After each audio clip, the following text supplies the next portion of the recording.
अस्सलाम वालेकुम नाज़रीन, प्राइम टाइम में आपका इस्तकबाल है। मैं हूं डॉक्टर अब्दुल मुखलिस सिद्दीकी। आगे बढ़ने से पहले सुर्खियों पर डालते हैं एक नज़र।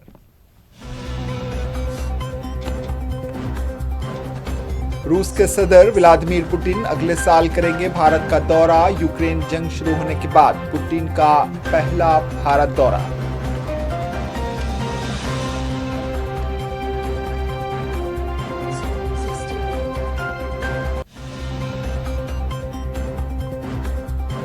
अपोजिशन पार्टियों ने दस्तूर के बारे में बहस से इत्तेफाक कर लिया। किरण रिजिजू का बयान, 13 और 14 दिसंबर को होगी बहस। वजीर आजम बहस का देंगे जवाब।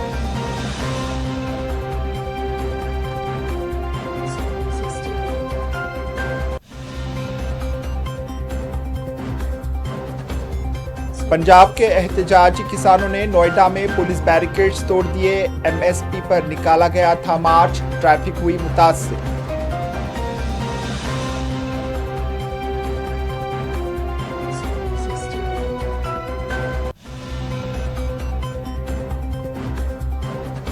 सैलाब, तमिलनाडु में सैलाब का असर अभी भी बरकरार। कई इलाकों में सैलाबी पानी मौजूद। तमिलनाडु के 14 गांवों में सैलाब का अलर्ट जारी।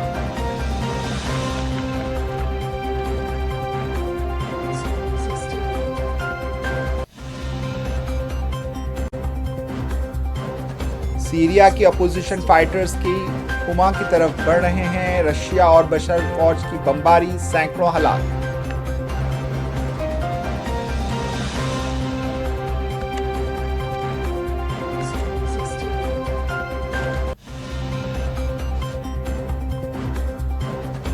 और गाजा में 37 फलस्तीनी जाँ बहक। इसराइल ने लापता फौजी कैप्टन की हलाकत का किया ऐलान।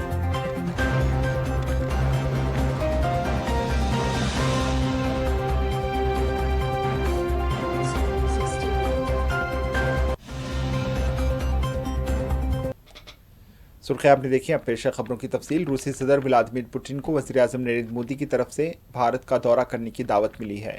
क्रेमलिन के मौमीन यूरी ओशाकोव ने कहा है कि पुतिन के भारत के दौरे का शेड्यूल 2025 के अवाइल में तय किया जाएगा। ओशाकोव ने कहा है कि पुतिन और वज़ीर आज़म मोदी के दरमियान साल में एक बार मुलाकात करने का मुआहदा है और इस बार रूस की बारी है। 2022 में यूक्रेन और रूस के दरमियान तनाज़े के आगाज़ के बाद पुतिन का ये पहला भारत होगा। भारत ने हमेशा यूक्रेन और रूस के दरमियान तनाज़े को हल करने के लिए अमन और सिफारतकारी की वकालत की है। पुतिन और मोदी बाकायदगी से राबते में रहते हैं और हर 2 माह में एक बार टेलीफोन पर बातचीत करते हैं। दोनों रहनुमा खास तौर पर बैनुल अक़वामी तक़रीबात के मौके पर ज़ाती तौर पर मुलाकातें भी करते हैं।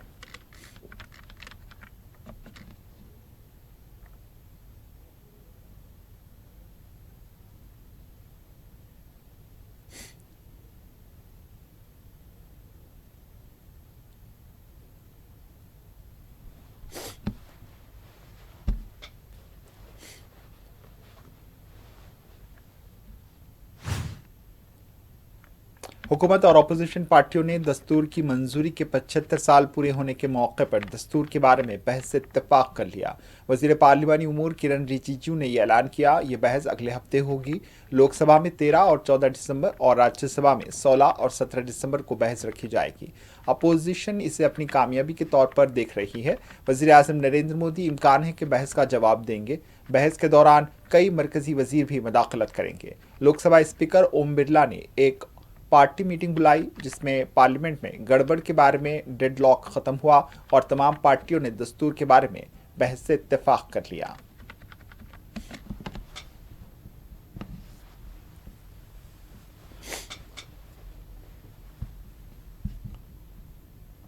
लोकसभा स्पीकर के साथ ऑल पार्टी फ्लोर लीडर्स के साथ में मीटिंग हुई और कुछ दिनों से पार्लियामेंट में जो गतिरोध बना हुआ है उसको सबने चिंता व्यक्त किया है। हमने भी कहा है कि भारत के संसद में सब लोग चुने हुए जितने भी प्रतिनिधि हैं अपना बात रखने के लिए आते हैं और पार्लियामेंट इतना दिन तक नहीं चलना और जनता का पैसा नुकसान करना ये ठीक नहीं है। सब ने ये बात माना है और विपक्ष के ओर से भी कई डिमांड रखे हैं और जो बिजनेस एडवाइजरी कमेटी में संविधान पे चर्चा होने का प्रस्ताव था उसको सरकार ने मंजूरी दिया है। हम लोग 13 और 14 फ्राइडे सैटरडे को संविधान पे चर्चा होगी। लोकसभा में पहले हम लोग चर्चा करेंगे। फ्राइडे है 13 तारीख और 14 सैटरडे पड़ता है, तो हम फ्राइडे को भी चर्चा करेंगे और सैटरडे को भी पूरा दिन बहस करेंगे। ये हमने एक तरीके से सबने मान लिया है। उसके बाद 16 और 17 को राज्यसभा में संविधान पर चर्चा होगा। 2 दिसंबर को पार्लियामेंट के दोनों ऐवानों के दोबारा मुलतवी होने के बाद कांग्रेस के रहनुमा राजीव शुक्ला ने एएनआई को बताया कि ऐवान के कामकाज को यकीनी बनाना हुकूमत की जिम्मेदारी है। इन्होंने मजीद कहा कि जब कांग्रेस इख्तिदार में थी तो वो ऐसे मसाइल उठाती थी जिन पर अपोजिशन बहस करना चाहती थी। जब हम इख्तिदार में थे तो हम इन मसाइल को एजेंडे में शामिल करते थे जिन्हें अपोजिशन एजेंडे में उठाना चाहती थी और ऐवान चलाना चाहती थी। आइन जिसे आम मौजू में इन्हें पार्लियामेंट में बहस करने पर राजी होना चाहिए, वो इसकी इजाजत भी नहीं दे रहे। चलाना सरकार का काम होता है। मैं भी संसदीय कार्य मंत्री रहा हूँ। हम विपक्ष के पास जाके उनको समझा के उनको उनकी बात को जो है अपने एजेंडे में शामिल करके हाउस चलवाते थे। बीजेपी तो सबसे ज्यादा हाउस डिस्टर्ब करती थी, तब भी हम वो अरुण जेटली और सुषमा स्वराज जी से मिलकर हाउस चलवाते थे। तो यहाँ जिम्मेदारी बनती सरकार की हाउस चलवाने की शुरुआत करें। और आपसे बड़ी छोटी सी मांग जो है हो रही है कि आप संविधान पे बहस करा लो। ये तो ऐसा जनरल टॉपिक है कि सबको तैयार हो जाना चाहिए। संविधान पे बहस शुरू हो, उससे ही हाउस चल सकता है। अगर विपक्ष की मांगे आप नहीं मान रहे हैं, जो उन्होंने रखी है कि होनी चाहिए, तो नहीं तो संविधान पे तो बहस शुरू करा सकते हो, हाउस चलने लगेगा। वो भी नहीं करा रहे। और संभल में जिस तरह का पंजाब के एहतजाजी किसानों ने नोएडा में पुलिस के बैरिकेड्स तोड़ दिए। एहतजाजी एमएसपी का मुतालबा करते हुए मार्च निकाल रहे थे। भारतीय किसान परिषद तंजीम इस एहतजाज की क़यादत कर रही थी। एडिशनल कमिश्नर ऑफ पुलिस सागर संघ ने बताया है कि पुलिस ने तमाम बड़ी और छोटी सरहदों पर बैरिकेड्स लगाई थी। बाद में एहतजाजी रवाना हो गए। कई दूसरी किसान तंजीमों ने भी एहतजाज में हिस्सा लिया था। इस गड़बड़ की वजह से नोएडा और ग्रेटर नोएडा एक्सप्रेसवे पर ट्रैफिक मुतासिर रही। इस दौरान सुप्रीम कोर्ट ने एहतजाजी किसानों से कहा है कि वो अवाम के लिए तकलीफ की वजह ना बने। सुप्रीम कोर्ट ने पंजाब के किसान लीडर जगजीत सिंह डालीवाल से, जो भूख हड़ताल पर हैं, कहा है कि वो एहतजाजी किसानों को मनाएं कि वो हाईवेज को ब्लॉक ना करें।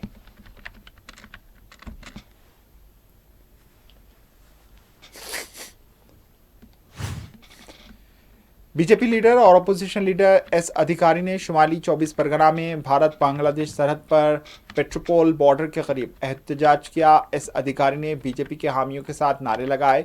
बांग्लादेश में एक हिंदू राहिब की गिरफ्तारी। हिंदू राहिब चिन्मय कृष्णदास पर 25 अक्टूबर को चिटगांग में बांग्लादेश के कौमी परचम के ऊपर जाफरानी परचम लहराने के इल्ज़ाम में बगावत का इल्ज़ाम आयद किया गया और उसे गिरफ्तार किया गया था।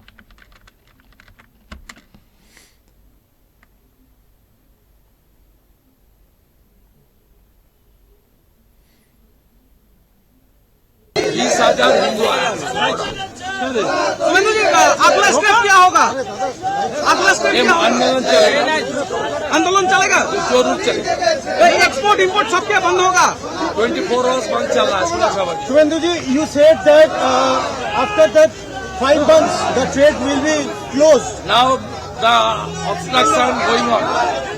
It was started early morning 6 a.m. It will continue tomorrow morning 6 a.m. 24 hours. If the government is not taking appropriate steps and utilize the matter. Srinagar में क़ज़ा के महीने में सीमित ऑफ सीज़न के दौरान कृषि बाग एक खूबसूरत मंजर पेश करता है। इसे शेर Kashmir university of agriculture science and technology के माहिरीन ने तरतीब दिया था। ये बाग सयाहों की एक बड़ी तादाद को अपनी तरफ मुतवज्जे करता है। ख़ासतौर पर अक्टूबर, नवंबर और दिसंबर जैसे ऑफ सीज़न में तुलबा और स्कॉलर्स यहाँ तहक़ीक़ करने आते हैं। सियाहत की सनत से वाबस्ता लोग भी इस बाग से काफ़ी फ़ायदा उठाते हैं। काबिल ज़िक्र बात यह है कि इस मुनफरिद और पुरकशिश फूल की शेल्फ लाइफ बहुत अच्छी है और ये वादी में भी दस्तयाब है, जिसकी वजह से हुक्काम को इस बाग को बहुत आसानी से कायम करने में मदद मिलती है।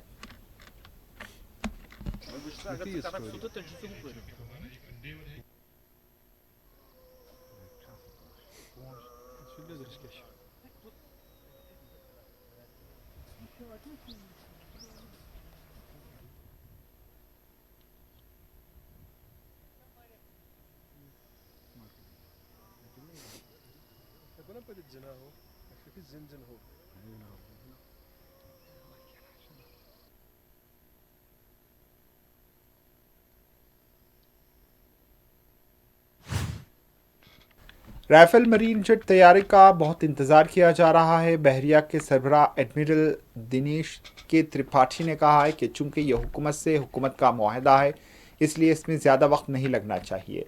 Bharat France 26 rifle marine jet तैयारी खरीदने के लिए एक मुआहदे पर बातचीत कर रहा है।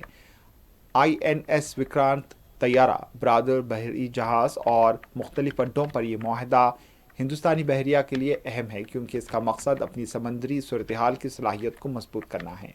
इससे पहले सितंबर में फ्रांस ने अजीत दोवाल के मुल्क के दौरे से कबल इस मुआहदे के लिए अपनी हतमी कीमत की पेशकश की थी। हिंदुस्तानी बहरिया 22 सिंगल सीटर राइफल मरीन तैयारे और 4 ट्रेनर तैयारे हासिल करेगा। इस मंसूबे के एक हिस्से के तौर पर तवील फासले तक फ़िज़ा से फ़िज़ा में मार करने वाले मेट्रोरियल मिसाइलों और जहाज शिकन हथियारों की एक बड़ी तादाद की खरीदारी का भी मंसूबा है।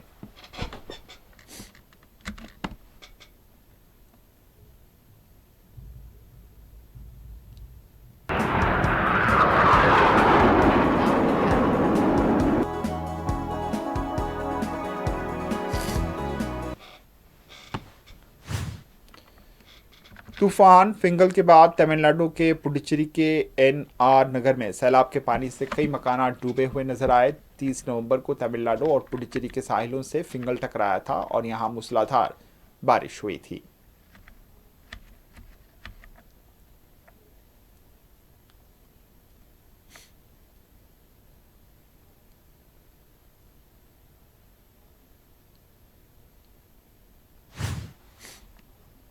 तमिलनाडु के वजीर MRK पन्नीरसेल्वम ने गुडलूर में सैलाब से मुतासरा कुडुपेलावादी गांव का मुआयना किया। दरियासना तूफान फिंगल के बाद तमिलनाडु के कई अजला में मुसलसल बारिश हो रही है। कडालूरू जिले के रिहायशी इलाके सैलाब में डूब गए हैं और डिजास्टर टीमें मुतासरा रिहायशियों को बचाने के लिए कश्तियों का इस्तेमाल कर रही है।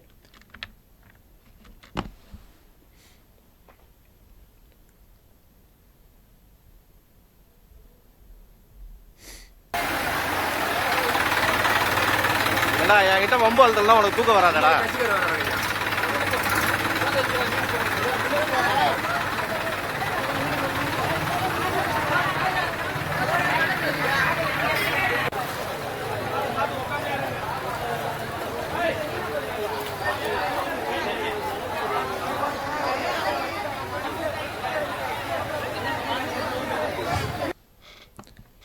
तमिलनाडु के गुडलूर में सैलाब का अलर्ट जारी किया गया है, जिससे खित्ते के 14 गांव मुतासिर हुए हैं। ज़िले इंतज़ामिया अवाम के तहफ़्फ़ुज़ को यकीनी बनाने के लिए सूरत हाल पर गहरी नज़र रखे हुए हैं।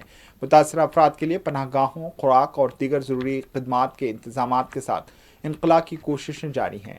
ज़िला कलेक्टर ने रिहायशियों से जल्द अज जल्द पनाहगाहों में मुंतकिल होने की अपील की है।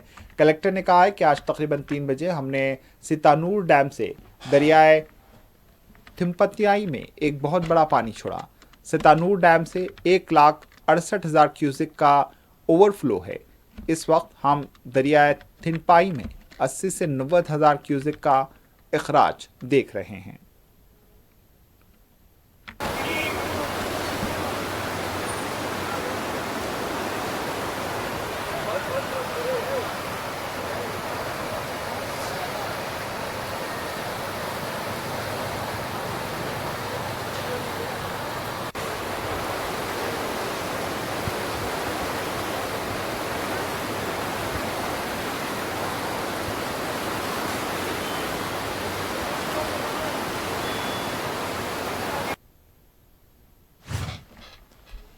JKNC के सदर डॉक्टर फारूक अब्दुल्ला ने मजहबी मुकामात के सर्वे पर मरकजी हुकूमत पर तनकीद की। इन्होंने मज़ीद कहा है कि 24 करोड़ मुसलमानों को समंदर में नहीं फेंका जा सकता। इन्होंने कहा है कि हुकूमत को मुसलमानों के साथ मसावी सलूक करना चाहिए। हमारे आइन में मज़हब की बुनियाद पर कोई इम्तियाज़ नहीं। उन्हें याद रखना चाहिए कि अगर वो आइन को तबाह कर देंगे तो हिंदुस्तान कहाँ रहेगा।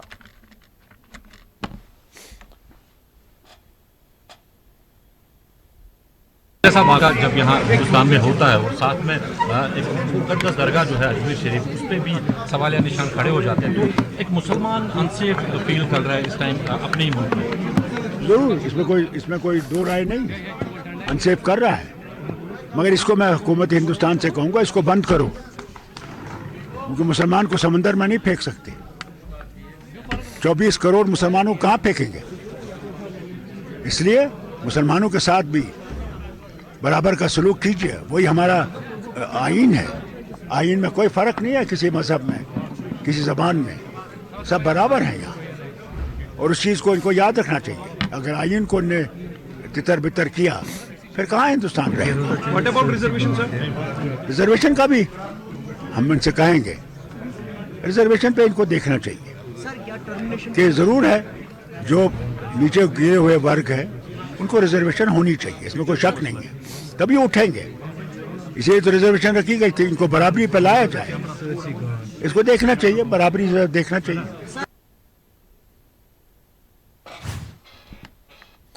हिंदुस्तानी इत्तेहाद के फ्लोर लीडरों की मीटिंग के बाद JMM लीडर महुआ मांझी ने कहा है कि मणिपुर अडानी के मसाइल पर पार्लियामेंट में बहस होनी चाहिए। ANI से बात करते हुए इन्होंने इल्ज़ाम लगाया कि हुकूमत चाहती है कि ऐवानों को मुलतवी रखा जाए। की बात हुई है, वो सब लोग इंटरेस्टेड हैं, उसमें करना भी चाहिए। अलग अलग इश्यूज है, मणिपुर इशू है और अडानी इशू मेन है, उस पर चर्चा होनी चाहिए। तो यही सब बातचीत हो रही थी कि उस पर क्या करना चाहिए, नहीं करना चाहिए, क्योंकि ऐसे तो दिन मतलब सत्ता पक्ष भी चाहती है शायद कि अर्जेंट हो जाए हाउस, ऐसा लग रहा है। क्योंकि तो ये कह रहे हैं कि अडानी इशू और वो टीएमसी, तो इसको टीएमसी ने इंटरेस्ट लिया ही नहीं, टीएमसी ने आप लोगों की जो ये मीटिंग है वो ज्वाइन किया ही नहीं। आखिर क्या वजह है? एकजुट तो दिख नहीं रहे आप। नहीं, देखिए एकजुटता है, किसी किसी मुद्दे पे सबके अपने इश्यूज होते हैं, वो चाहते हैं कि उस पर बात हो। तो देखिए जब बहुत सारे लोग एक साथ होते हैं, बहुत सारी पार्टियां साथ। वक्फ बिल पर भारतीय जनता पार्टी के रुकन पार्लियामान और JPC के चेयरमैन जगदम्बिका पाल ने कल्याण बनर्जी के वक्फ बिल पर उनके बयानात पर नाराजगी का इजहार किया। ANI से बात करते हुए इन्होंने कहा कि JPC के रुकन होने के नाते कल्याण बनर्जी को बाहर कोई भी बयान देने से गुरेज करना चाहिए। कल्याण बनर्जी JPC के रुकन हैं और उन्हें JPC की सामने अपने ख्यालात रखना चाहिए और बाहर बयानात नहीं देना चाहिए। लगातार नमाज पढ़ी जाती हो तो वो उस पे वक्फ का भी प्रॉपर्टी होने की एक प्रक्रिया है। तो मुझे लगता है कि जिस तरह से उनका ये बयान है और उसके बाद तृणमूल कांग्रेस या उनकी सरकार अभी इस ज्वाइंट पार्लियामेंट्री कमेटी के सामने, अगर पार्लियामेंट्री डेमोक्रेसी में ये बिल पेंडिंग है तो इस समय अगर वहां की सरकार इस वक्फ अमेंडमेंट बिल के खिलाफ रेजोल्यूशन ला रही है तो ये तो एक पार्लियामेंट्री डेमोक्रेसी पे हमला है, संविधान के उन मूल्यों पे है कि जो भारत का संविधान बाबा अंबेडकर साहब ने बनाया था। और उन्होंने फेडरल स्ट्रक्चर में कहा था कि अगर कोई कानून बनेगा और उस पर अगर उन्होंने ज्वाइंट पार्लियामेंट्री कमेटी को रेफर कर दिया है जिसमें उनकी पार्टी के खुद मेंबर हैं, तो जब तक कि उसकी रिपोर्ट ना आ जाए और वो सदन में प्रस्तुत ना हो जाए, उससे पहले अगर ममता बनर्जी जिस तरह से बिल ला रही उनकी सरकार, तो इससे साफ है कि वो केवल तुष्टीकरण की राजनीति करना चाहते हैं। इससे वो संदेश देना चाहती हैं कि हम इस वक्फ अमेंडमेंट बिल के ही खिलाफ हैं अल्पसंख्यकों के लिए। कांग्रेस के वफ्द को संभल का दौरा मुलतवी करने के लिए कहे जाने के बाद RJD के रुकन पार्लियामान मनोज झा ने जोर देकर कहा कि वो वहां इलाज के लिए जा रहे हैं। बिल्कुल अलग है। 2.1 जो NFR होता है उसकी वैज्ञानिक समझ होनी चाहिए, लेकिन क्या ही कहा जाए, विद्वान आदमी हैं, हर विषय पर ज्ञान रखते हैं। सांस्कृतिक संगठन के मुखिया नहीं अभी ना आए, कब आए? जब वो न्योता देंगे। हालात पे वहां वो मतलब हम नमक छिड़कने नहीं जा रहे हैं, हील करने जा रहे हैं, जो भी लोग जाना चाह रहे हैं। तो ये एक अच्छा संदेश भी नहीं देता अपने देश के बारे में।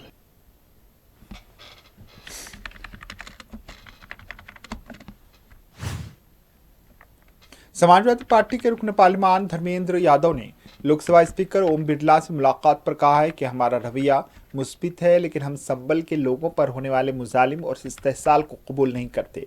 इन्होंने कहा है कि मुझे उम्मीद है कि कल हमें इस पर तबादला ख्याल करने का मौका मिलेगा। स्पीकर ओम बिरला ने हमें यकीन दिलाया है।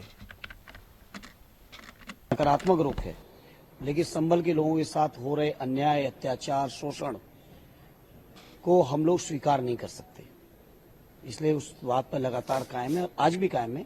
मुझे उम्मीद है कि कल चर्चा करने का मौका मिलेगा। स्पीकर साहब ने आपको इस बात को लेकर सैद्धांतिक सहमति दी है? हाँ, आश्वस्त किया है।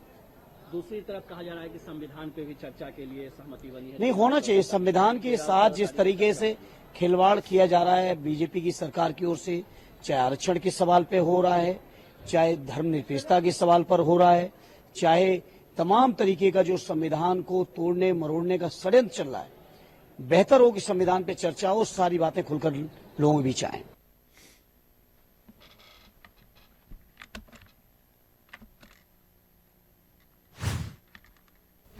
मगरबी दिल्ली के डीसीपी विचित्रा वीर ने बताया कि दिल्ली के नारायण में कत्ल के इल्ज़ाम में 4 लोगों और 3 नाबालिगों को गिरफ्तार किया गया। इन्होंने कहा है कि परसों शाम दिल्ली के नारायण में एक नौजवान को चाकू घोंपकर हलाक करने का वाक़या पेश आया था।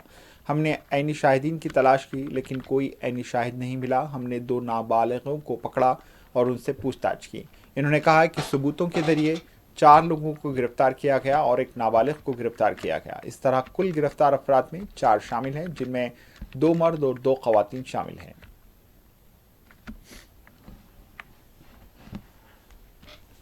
तो जो नारायणा थाने में एक युवक को चाकू मारने की घटना हुई थी, उस घटना की जांच को आगे बढ़ाते हुए सबसे पहले हमने प्रत्यक्षदर्शियों की वहां पर तलाश की, लेकिन दुर्भाग्यवश कोई भी प्रत्यक्षदर्शी हमें नहीं मिला।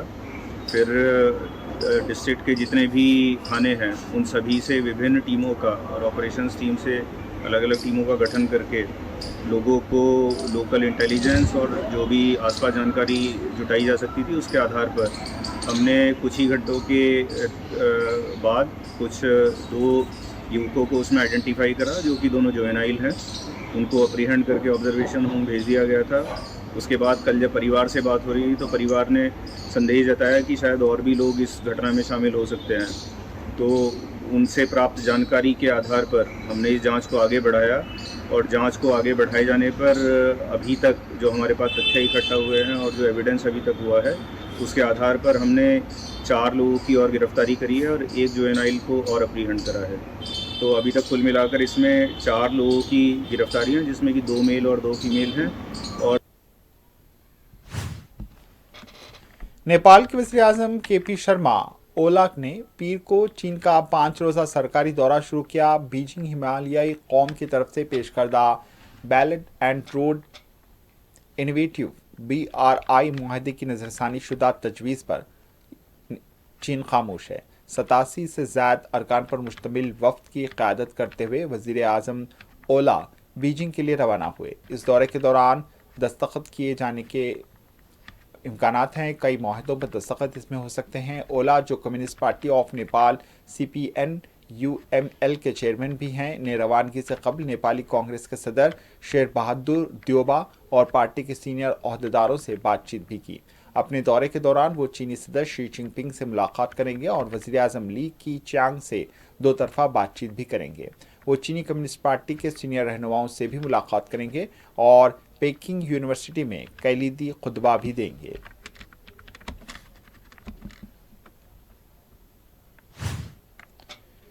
सीरिया के अपोजिशन फाइटर्स ने कहा है कि हुमा शहर की तरफ आगे वो बढ़ रहे हैं। हाल ही में बागियों ने अलेप्पो शहर का कंट्रोल हासिल कर लिया था और उन्हें किसी भी मुकाबले का सामना नहीं करना पड़ा था। इसकी एक बड़ी वजह यह है कि ईरान की मदद रखने वाले फाइटर्स इसराइल के खिलाफ मुहाज़ों पर मसरूफ़ हैं। पिछले 5-6 दिनों से अपोजिशन फोर्सेस ने पेशकदमी की है। दूसरी तरफ सीरिया और रशिया की फ़ौजों ने जवाबी हमले शुरू कर दिए हैं और अदलिब और अलिप्पो में अपोजिशन के कंट्रोल वाले इलाकों पर हमले हुए हैं। सीरिया की सरकारी फ़ौज इस दौरान हुमा की हिफाजत के लिए सरगर्म है। कल रात हुमा के करीब बाज़ इलाकों पर हमले भी किए गए। इस दौरान खबरें मिल रही हैं कि हुमा के करीब लड़ाई हो रही है।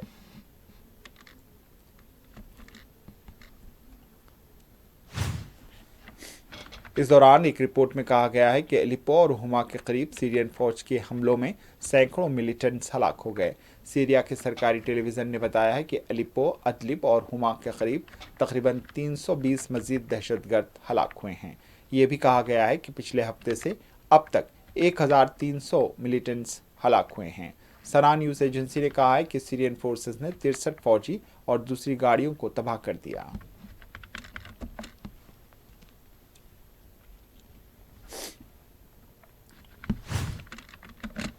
सीरिया में अरब बहार के बाद तकरीबन एक दहर तक कानत जंगी होती रही, जिसमें अलग अलग मुल्कों की सरपरस्ती रखने वाले अपोजिशन ग्रुपों ने बशर अल असद हुकूमत का तख्ता उलटने के लिए एड़ी चोटी का जोर लगाया था। दूसरी तरफ ईरान और रशिया भी बशर अल असद की हिफाजत के लिए डट गए थे। इसी मुद्दत के दौरान ISIS या दाइश ने सीरिया और इराक के बड़े इलाके पर कब्जा कर लिया था। सख्त लड़ाई के बाद दाइश और दूसरे अपोजिशन ग्रुपों को खदेड़ दिया गया और वो अदलिब में जमा हो गए, लेकिन पिछले कुछ दिनों से वो फिर से सरगर्म हो गए हैं और इरादा जाहिर कर रहे हैं कि वो बशर अल असद का तख्ता उलट देंगे।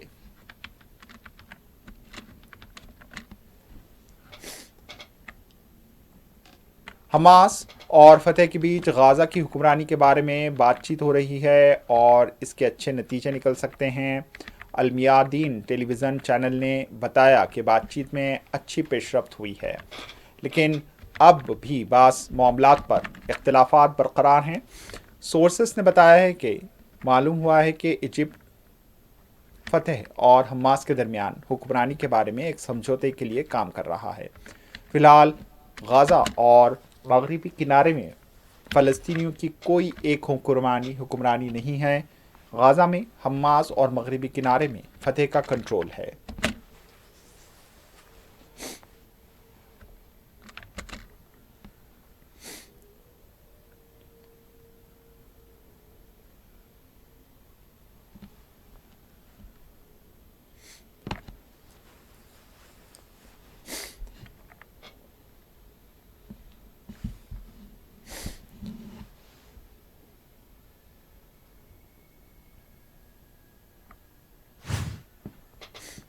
गाज़ा सीज़फायर के मकसद से हमास के एक डेलीगेशन ने इजिप्ट का दौरा किया। हमास डेलीगेशन ने इजिप्ट के इंटेलिजेंस अहदेदारों से बातचीत की है। खबरों में कहा गया है कि इस डेलीगेशन ने इंटेलिजेंस चीफ हसन राशिद से बातचीत की।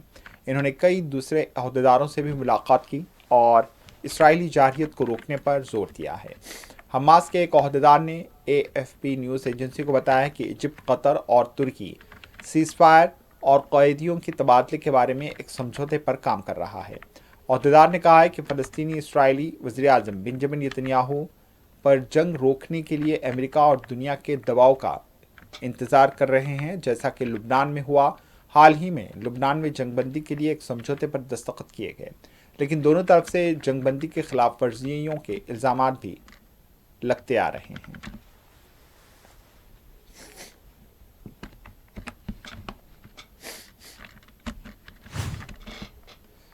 आखिर में सुर्खियों पर एक और नजर।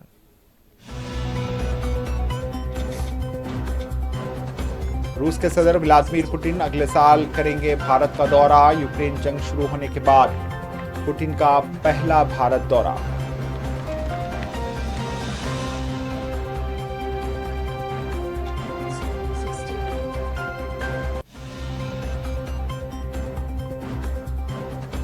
अपोजिशन पार्टियों ने दस्तूर के बारे में बहस से इत्तेफाक कर लिया। किरण रिजिजू का बयान, 13 और 14 दिसंबर को होगी बहस, वज़ीर-ए-आज़म बहस का देंगे जवाब।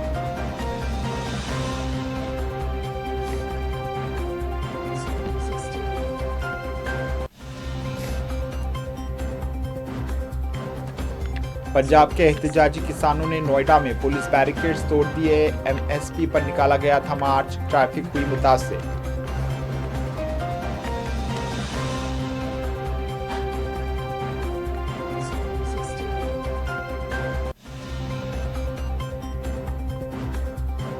तमिलनाडु में सैलाब का असर अब भी बरकरार, कई इलाकों में सैलाबी पानी मौजूद। तमिलनाडु के 14 गांवों में सैलाब का अलर्ट जारी।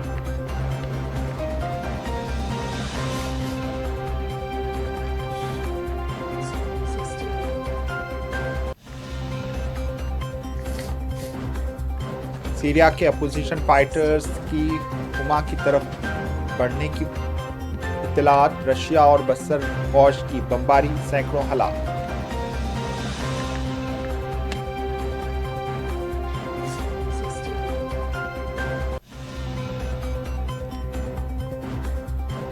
और गाजा में 37 फलस्तीनी जाँ बहक। इसराइल ने लापता फौजी कैप्टन की हलाकत का किया ऐलान। गाजा में भी हो सकता है सीज फायर का ऐलान।